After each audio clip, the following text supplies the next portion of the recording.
guys, welcome to the trade, episode 50. I believe this will be 51. Today we are going to do a special little Q&A here with Pink of the webcomic Root and Branch. Pink, thank you so much for joining us. Hey, thank you very much for having me. And my co-host today is, of course, the lovely Olivia. Hello, hello. Olivia does the webcomic Parmesan, and I, your host Melanie, do the webcomic Ornamental. Yay, comics! Yes. Woo! And, Pink is in the middle of doing her second Kickstarter right now. So, Pink, why don't you tell us a little bit about your comic, kind of give everybody a quick elevator pitch on how it's your story there and how the Kickstarter's going so far. Well, yeah, Root and Branch is an epic fantasy webcomic that is following a young elf as she leaves her homeland and goes out to explore the world on an important quest. It's been publishing for 2 years now. More than 250 pages are out there on the web to be read. And we're running a Kickstarter to publish book 2, the second volume, second installment of the story. All right. And with that Kickstarter, this is your second Kickstarter. So, compared to your first one, how's it going so far? Well, one of the tough things is I increased my my funding request for this one because book 2 is going to be longer. It's going to be about 150 pages instead of 120. And so in order to keep the cost the same, I need to order a larger volume of books. And so it led to a lot of late night staring at numbers on a page. But the goal this time is a little bit less than twice of last time. So we're at a pretty similar dollar amount to where we were last year. But of course, that's a much lower percentage. So I'm really, really counting on the kind of push that always happens at the end, because that is a thing with Kickstarters, and I have to remind myself every day that a whole lot of the funding for these things comes in at the end. That's true. Yeah, it's usually at the beginning and at the end, because a lot of people, they just don't know their finances till pretty close to the end of the Kickstarter. I think so, and I think also a lot of people, they want to see if it's going to go. They don't want to even throw which you don't throw any money in unless it's successful anyway, so I'm not sure what it is, but psychologically we don't want to jump in unless we actually think it's going to make it. True. So is there any other differences you got going on with this Kickstarter compared to your last one? I mean, a lot of the rewards are the same. One of the things I found last year was a really popular reward was actually cameo appearances in the comic. Mm-hmm. So this year I made those kind of linked to getting a book, because last year a bunch of people got a cameo without buying a book, which was great fundraising, but at some point I'm like, hey, I need to move a certain number of books, and the cameos were a lot of fun, but they did take up a lot more time than I anticipated they would, so I wanted to tie them to a higher level. And I also decided to add some exclusives, because a lot of Kickstarters do that, and it's really tough the idea of putting a lot of work into something that is a limited reward only for a Kickstarter. So I finally settled on doing the small stickers. As like Kickstarter only. Only way you'll ever see them is by backing the Kickstarter. Very nice. Clever. Yes, very nice. And I was noticing on the higher levels there you have embroidery. Yeah, and that's my background's actually in textiles, and I was a seamstress before I got back into comic making. So last year's top level was actually the reward was a tabard.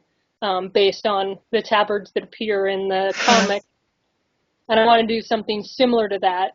So the embroidery option was thrown on there because that's something that, it's a special thing that I can hand make for someone, and it's, it's unique. It's one of a kind. It's the only one in existence. So. Very cool. Very cool. Uh, so, excuse me. Yes, we all love allergies. Yay, Yay, allergies. late winter, early spring. Always fun time for the allergies. Well, what do you think the hardest part has been so far with both having your comic and your Kickstarter and this whole lovely creative mess? I think one of the toughest things is sometimes actually looking back at things. For a long time, I had a huge buffer, which means when something published, I'd made it like 2 or 3 months previous. So I'd be looking at it going, oh man, I could do so much better now. I have more skills. I could change this. And even looking at book one, I'm thinking, wow, if I made this today, I would have approached it very differently. The story would have been different. The layout would have been different. Because you learn as you go along. And even something I did a month ago, I sometimes look at and say, oh, I could do this better. But, that way madness lies. You can't go back and be like, yeah, let's just start again at page 1 because you'll never finish your comic. Oh, yeah. It's a never-ending story. Yeah, and even right now I'm looking at I just paid into the Adobe Creative Cloud because I had just been using an old version of Illustrator, and now you got access to fonts. And I just was kind of like, oh, let's see what kind of fonts there are. Oh, look, there's a font that would be perfect for my comic to replace one of the harder to read fonts. But then the idea of going back through and replacing every word bubble before trying to publish in a month was just like, oh no. So I've been debating deeply whether I want to go in and do that or make a change and only do it looking forward. And that's there's lots of self-doubts to be had really with that part of the process. I always think of it as a constant learning process, and so I just keep going forward. I as much as I see some kinks in my old stuff, it's legible enough. I just keep going. Now, if it's completely illegible, okay, yeah, I might have to go ahead and fix this one or this one, as long as it's legible enough. Right. Yeah, that's the conversation. Where is legible enough? If you hear me giggling over the mic, it's because I'm sympathizing with what you're saying so very much. Yeah, I know we've talked about this, Olivia, looking at your older things and sometimes being like, oh man, what would I do differently now? Yeah, and like you said, that way madness lies. You can't allow yourself to agonize over old work, but it's hard for long-form comic creators because the readers have to read the old stuff in order to understand the new stuff. You're constantly in this creative catch-22. And by the same way, if I'm looking backwards at even changing story things, that could change story points in the future. I have to just kind of decide what happened is canon, and I'm not going to retcon anything. It's set. Right.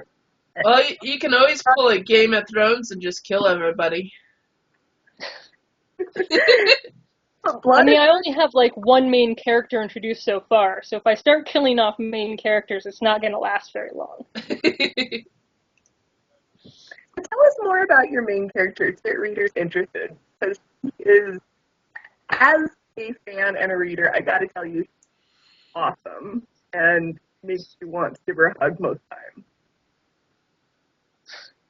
It's something I would want her to be really relatable, but without, the challenge every writer has without being the Mary Sue. So I try to make her so sweet and so cute that sometimes you want to hit her because she's doing stupid things. She's too cute. Yeah, there have been days like, honey, you're gonna die. Right, and that's, giving just enough flaws, but at the same time, once again, you know she's not going to die because she's the only character you've seen so far. If I kill her off, the story is gonna be over. Right. All right. Well, Yeah, let's. there's just. Oh, go Sorry. ahead. Go ahead, Olivia. Go ahead. I was just gonna say there's definitely you could do a really interesting character dimorphism with the reader, where there's a big sister, little sister feel to her. Half the time you kind of feel like Ari is your little sister, and you're going, honey, no, don't do it. And then you point out something so blatantly obvious and yet misunderstood by humanity that you realize how wise he is. And that's a hard line to walk. Yeah. It's been fun to write her, and I have to be careful to not write her too much as a self-insert. She's only a little bit like me. She's only mostly like me. Yeah, it's kind of hard to do that, isn't it? Not to like full Mary Sue some characters. Mm-hmm. And also to once you've decided on a character trait, to have it be consistent. If they have a weakness, it has to be a consistent weakness, or else, if they forget that weakness every now and then, it's going to be awesome. That's something you see, I think, a lot in young adult novels. I'm terribly socially awkward, except when I really need to not be. All of a sudden, I'm amazing. Right. Usually annoying. That's usually when you're under stress, when your weaknesses come to the fore the most. If you're terribly socially awkward, it's really stress, it'll be even worse. Yeah, anytime I'm writing a character that's socially awkward, I make certain they're crippling awkward. That way I can help them actually grow out of that, Whereas Ari's big weakness seems to be a bit of obliviousness. Yeah, it's what I've come to call it Ariana's razor. Any solution that makes you feel like the world is a bad place is obviously wrong. Which means the only correct solution must be the one where everybody is nice and kind and honest to each other.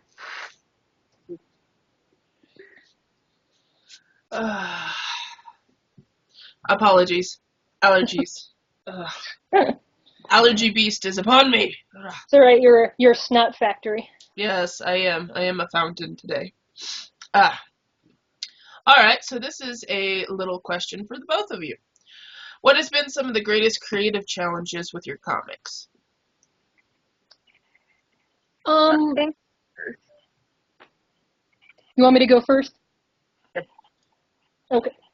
So, one of the creative challenges for me, and it's something about the way I write, is I tend to write the big plot twist, and I write the big events, and then I don't really know what to put in between them.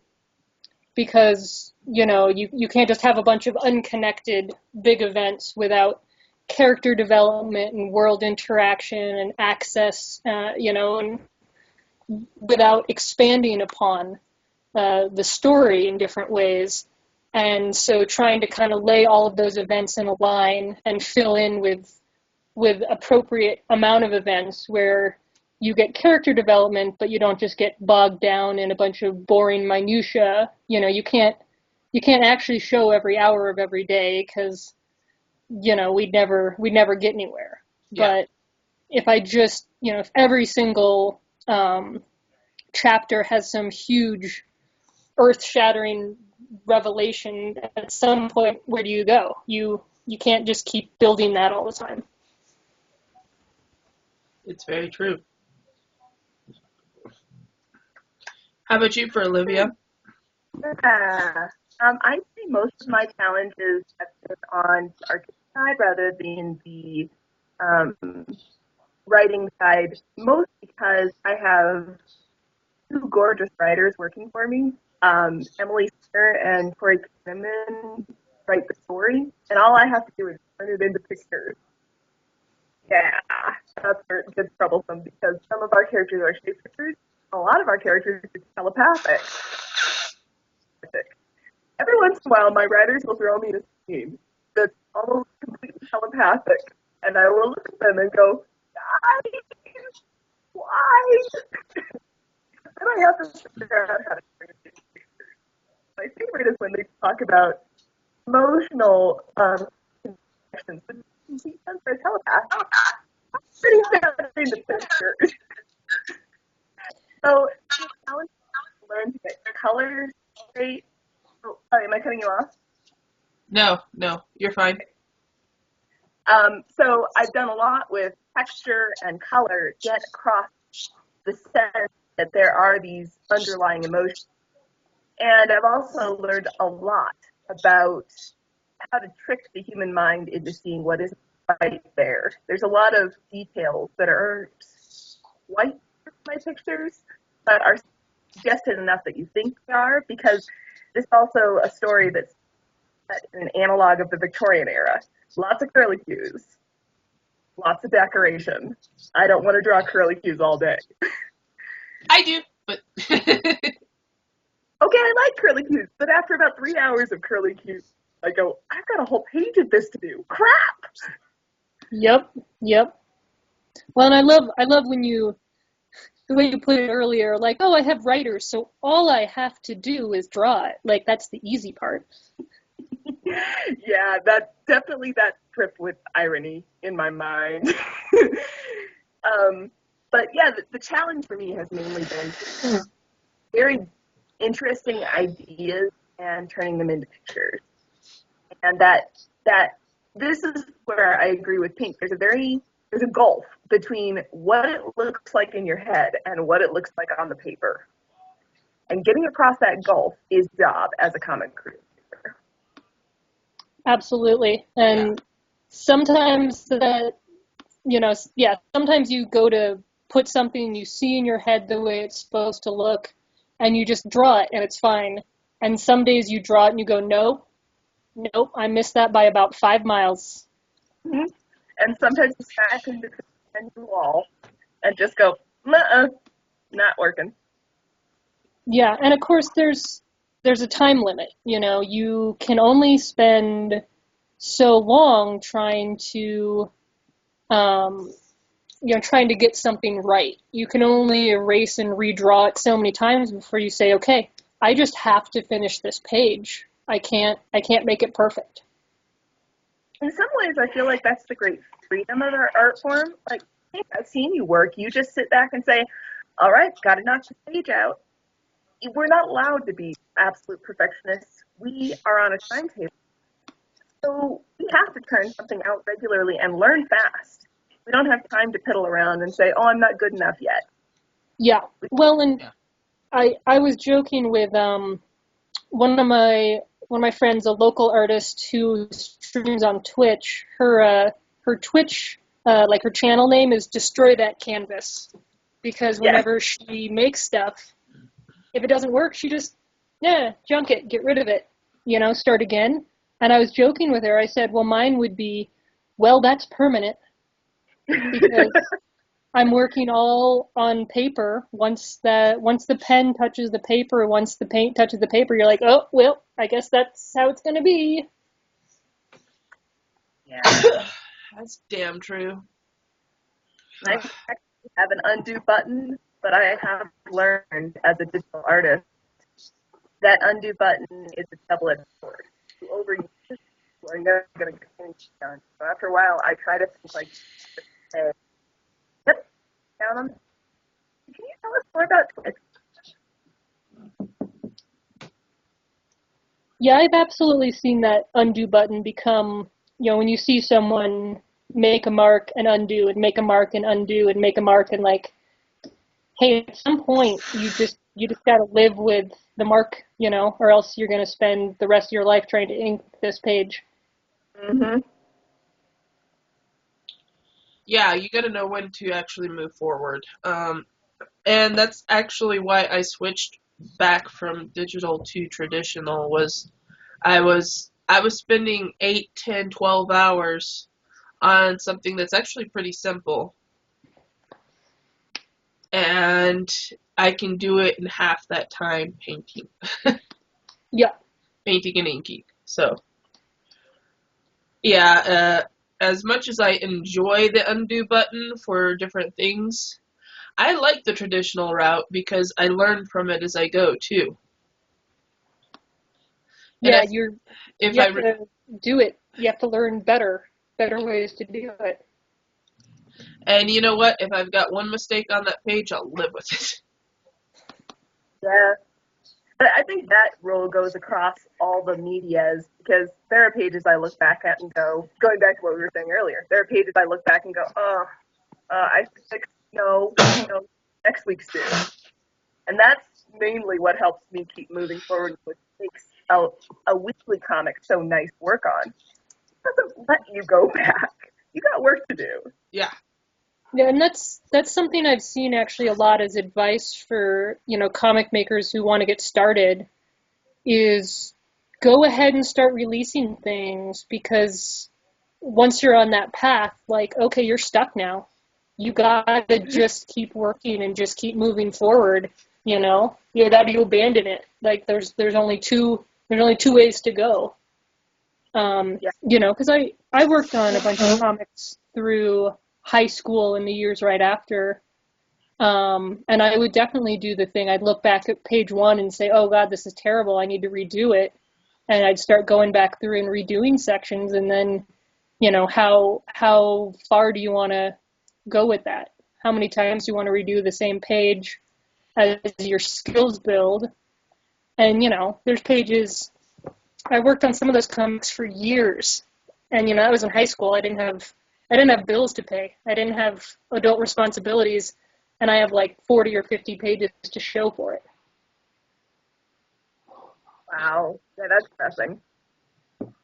Yeah. Especially after, doing the webcomic for 2 years and I've got 250 pages to show for it. I go, okay, that's the difference. Well, speaking of producing and making, you have recently started a Twitch stream? Yes, I finally got good enough interwebs that I could start streaming on Twitch. And So links will be down in the doobly-doo for anybody that needs them. sweet. I'm there under Pinkalicious7, and I found a incredible and really supportive community there of awesome artists who come hang out with each other. I've gotten to know other artists and their work. I follow a number of comic artists, a number of illustrators, but also people who are doing things like cross-stitch and leatherworking. Pretty much any handicraft you can imagine, even knitters, which I hate to say it, but watching someone knit is boring as hell. So unless they're really interesting, there's not much to do besides. There's not much to do in terms of watching the knitting progress. But if someone's interesting, you sit and you chat with them and you interact with them, and it's cool too because you get to watch people's process, and I know that's what a lot of people are into. So when I'm streaming, unless people have asked specific questions, I just have a general narration of what I'm doing the whole time. It's like watching Bob Ross, who uses a whole lot more curse words than Bob Ross uses. Yes. Yeah, very salty Bob Ross. Salty. Which I have to say, there's a Bob Ross channel on Twitch where somebody who must own the rights to Bob Ross just streams old episodes 24/7. PBS owns their rights, so whoever's doing it is just doing it because they probably have all of the Bob Ross on their computer. I think it's related to actually whatever whatever licensing is involved with the like Bob Ross School of Painting, because they do also have live teachers on sometimes. Ah. But yeah, Make- I'd never watched him before, and that man's a treasure. Like, just this like soft, gentle voice while he tells you to make happy trees, and I'm like, you're the most beautiful thing I've seen in years. Why did I miss out on this as a child? Bob Ross is fantastic. I have a couple DVDs I've picked up over the years of him working just because I wanted to have something in case internet was down and I could put it on. And it's just, yeah, it's just nice to, and I like seeing how he lays out his paint and how he does that because, again, we need to see the creative process. Mm-hmm. And it teaches us different techniques too. And maybe we can come up with some of our own off of what they're doing. Totally. As a nature-loving person, I love the way he personifies everything. You know, Yes. like, oh, put this nice calm stream, and be sure you put some moss on this rock so it doesn't feel left out, and don't forget to give this tree some friends. And I'm like, yes, talk about nature that way. I like it. It's very soothing, especially in these times. We need soothing things. Ugh. Yes. Definitely. Ah. All right. Let's see. Why don't we switch over to what missteps have you done with your comic? Oh man. That's an interesting question. I mean, I mentioned earlier the font business. I looked at literally thousands of free fonts online and narrowed down to 20 or 30, and went through them all. And I'm fairly happy with the fonts I chose, but I do know that people sometimes have trouble reading them. And so I'm back and forth all the time about looking for a new font and then having to go back through and change everything, because the different fonts signify what language people are speaking. So if I change it, I have to change it everywhere. And that's that's a daunting task, but it's something that I think I do need to address at some point. I'm trying to put it out of my mind till I'm done with this book, but on the other hand, if I am going to change it, I got to do it before I publish this book, because there's no reason to publish 250 copies of something with the wrong font in it. True. Uh, Still a daunting task, regardless. Absolutely. All right. Well, what advice would you give to others if they're coming up, maybe making their first books? So in some ways I did everything wrong. I started with my huge, epic, year-spanning project instead of a, short, simple story with a fixed endpoint. And I don't actually regret that. I'm really glad that I jumped into something that I have a lot of enthusiasm for, but it's definitely a different experience from being able to have a set endpoint, to sit down and say, okay, this is an exactly 56-page comic. I'm going to just do the whole thing and be done with it, and have it completely finished. And I think, I also did not do very much prep work. But on the other hand, you can spend the rest of your life preparing something. You can spend the rest of your life doing character studies and background studies and doing all this world building and never actually make your comic. So, you should do plenty of preparation and you should nail certain things down before you get started, which I didn't do. I mean, literally the first panel that I drew the character was the first time that I was nailing down certain aspects of the comic, like the costume and exactly how her face was shaped and all that. But you don't want to get hung up on the preparation and never actually make things happen. So would you recommend actually somebody making a plan, give yourself a week or a month or whatever to go ahead and work on that minutia, but by the end of that time period, then you have to do the first page? Absolutely. I mean, I think a timeline in general is really helpful, because for me it was a very cliche thing. It was a kind of New Year's resolution, like, oh, it's January 1st. I guess I better sit down and actually start making this comic. Anything like that, yeah. If you give yourself a deadline and say, listen, I'm gonna do sketches every day to prepare, and then I'm gonna make it.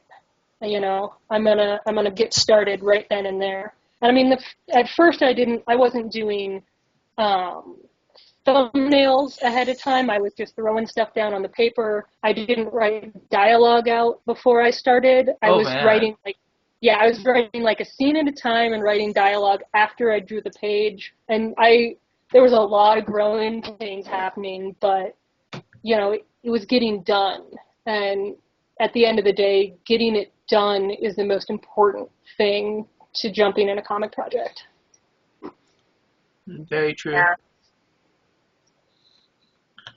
Well, see, my biggest challenge has been writing. Writing is my weakness. Art has always been my general strength, and I wanted to tell stories, but I always thought, well, I'll learn how to write later. I'll learn how to do that later. I need to learn how to do character design first, and I need to learn how to do backgrounds, and I'm still not good with backgrounds, but still need how to do this and this and this, and yeah, it's biting me now. Ow. I sympathize. I come from a storytelling background and essentially come up with the idea of, oh, heck, look, this is a great story then. Except when you come from a storytelling background and then you try to bunch of words to a visual media, you learn a lot of lessons.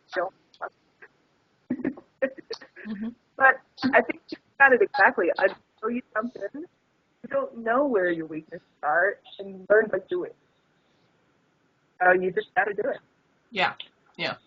Absolutely. And I mean, I'm totally much more on your end, Melanie, than I I always feel like dialogue is the worst thing for me. My dialogue I always feel is not very good. And of course my way of compensating for that is I just all of my pages have a lot more art on them than they have dialogue on them. And that works to some extent. Right. Oh. Well, like, I learned how to write. I actually learned how to write eventually, and what I did was I took journalism. That was one of my majors I majored in college. And so I learned how to really condense everything down and really how to cut out Mm-hmm. the fluff. And that helped me so much when I actually started sitting down and writing out dialogue. And yeah, I learned how to cut the fluff and really how to try to condense things down into one, maybe two sentences. So, Pink, one of the things Yeah. that I love about your work, yeah, sorry, I got a bit of a lag over here. One of the things I love about your work is the level of historical detail that you go into. Can you tell the listeners about how you do your research and where you're getting your ideas from? Yeah. It's interesting. A couple of the people I've connected with on Twitch have mentioned that as well, because one of them, he asked me, I was just illustrating a market scene, and he said, well, what is that? What's in those bags on the table anyway? And I said, well, they're fresh grains for malting so that these ladies can go brew beer. And he was so excited that I actually had an answer to that instead of just saying, I don't know, they're bags. So my background is actually in textile history, really focusing on the European medieval period. And so I've used a lot of what I know about textiles and also about kind of the domestic aspects of life, which is something that people often don't study as much, what foods people ate and what farming techniques were used, what kind of animals they had. That kind of everyday life really interests me. And I try not to get bogged down in it. Sometimes I make a decision based on the artistry of something instead of on the accuracy of something. But I really try to give it a fairly authentic feel, not only to, you know, suit my own taste, my own flavor, but I think people can, even if it's subconsciously, they can kind of see when that kind of detail happens, and it makes the world richer and more developed and more believable. Yes, that's what I noticed as a reader. Sorry. And as I said, I try not to get bogged down in it, but, you know, I keep track of what season is it, and, you know, I've been debating kind of how much to stick to medieval Europe, and I decided it's an easier thing to look at history than it is to invent stuff from scratch. So I've been sticking to foods that were only available to be grown in Europe. So there's no New World foods being shown there. They're all Old World foods, you know, what we call Old World foods, being displayed there. And it's, you know, once again, a lot of people aren't going to notice it, but it's something that makes it easier for me when I'm making decisions about the art. If it's rooted in that reality, I don't have to invent something. That knowledge is already out there. I can just use that information to make the decision for me.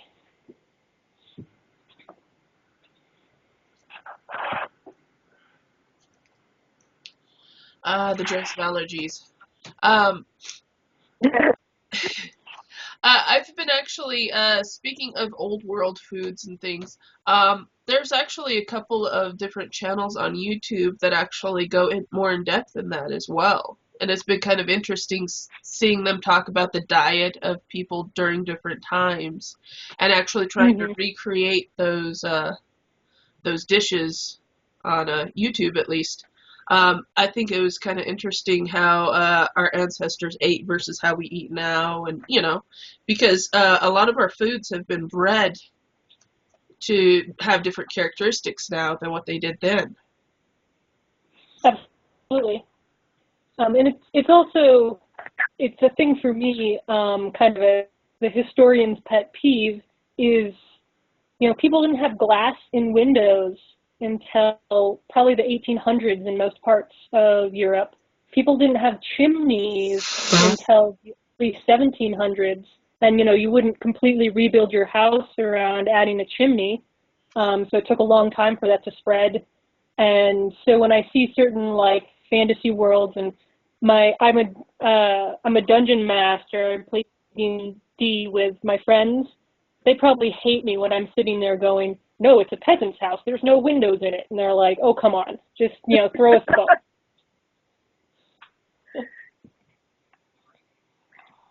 And that's actually, to me, that's one of the things that makes Fruit and Branch so great. But I'm also a history nerd. So for the educated / nerdy out there, this is a great comic for, oh my God, that's the right breed of sheep. That's so cool. Yeah, there's, you know, it's funny, there's a comic I was reading, oh shoot, I wish I could remember what it's called right now.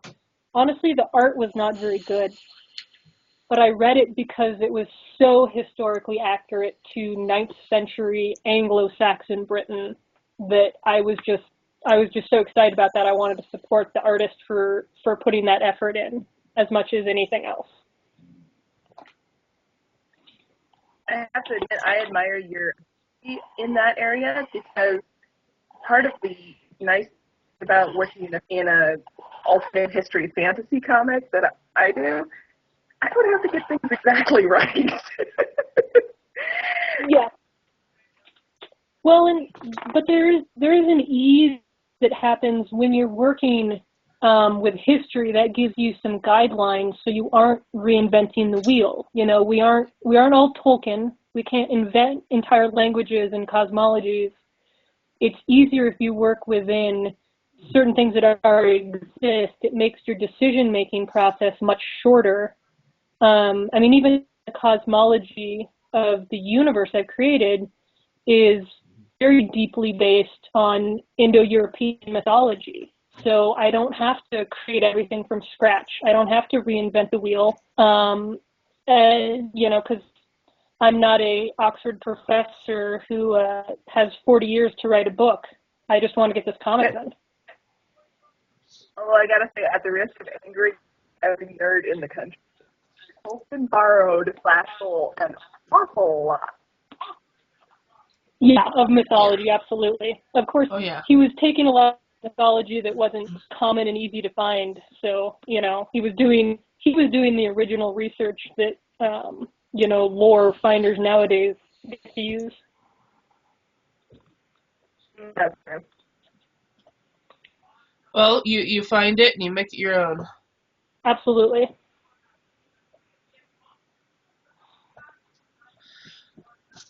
Excuse me.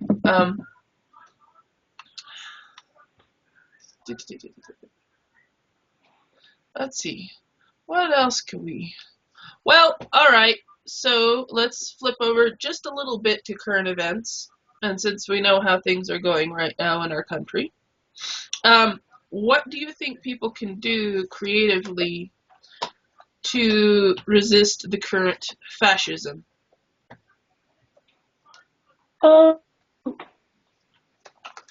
You know, there's a lot of people out there that are putting their creative efforts very specifically into certain forms of resistance, which I think is really wonderful.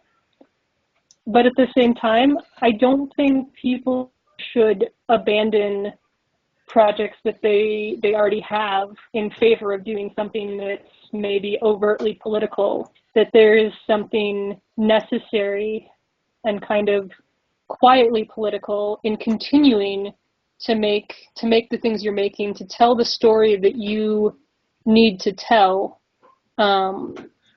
You know, and it's okay if your story is escapism, and it's okay if your story is a morality tale. You have to tell the story that you want to tell, you know, unless your job is, you know, if you're a satirist, I mean, first off, you're probably thrilled because you have so much to work with right now. But,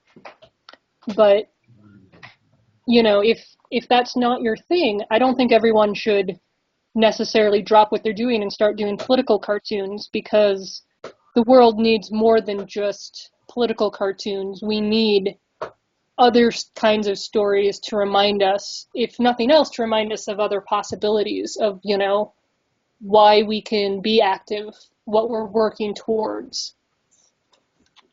Very true, very true. There's more than one way to be actively against the wrong ideals currently being put out. I mean, you can always submit things to there's like Resist, the magazine that's been has open submissions if anybody wants to do that, and but also being able to tell escapism stories to help people cope, to give them a space to relax to for a while, because yeah, you do need to turn some of that off sometimes. But we also can't let that completely fatigue us and make us completely turn it off altogether. Absolutely. And I think we need to, this goes back to a meme that's really popular on the internet. It pops up on a regular basis. It's a picture of a knight fighting a dragon, and it says, "We tell children stories about dragons, not and that dragons exist, but that they can be beaten." In some ways, telling our escapist stories and our maybe morally relaxed stories is important too, because it reminds people can be months. Like the end of the Harry Potter series. Everyone's talking about it right now because it reminds us and go through dark times when you can think. We need those stories that I think give us an unconscious optimism. Give us a sense that I've read this story before. I know that I'm going to fight, and I know that I'm going to win in the end, no matter how long it takes. 1,000 years, the guys win in the end. Yeah, I thought it was.